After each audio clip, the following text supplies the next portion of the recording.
A conselleira de Medio Ambiente, Territorio e Vivenda, Ángeles Vázquez, participou esta mañá en Noia no acto de sinatura dos convenios correspondentes á última convocatoria do Fondo de Cooperación de Rehabilitación do Instituto Galego da Vivenda e Solo, un instrumento de apoio financeiro a concellos de menos de 50.000 habitantes para proxectos de recuperación do patrimonio construído.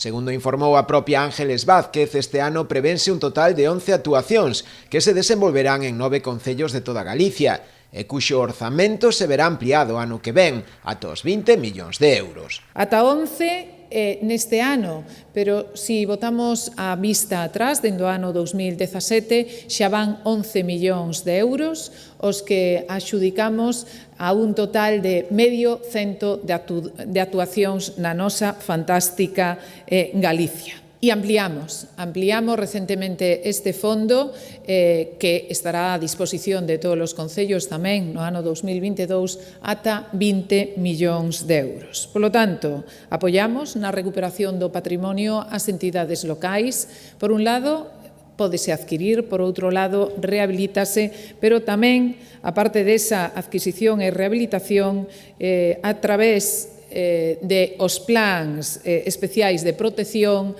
poden ser financiados con esta axuda.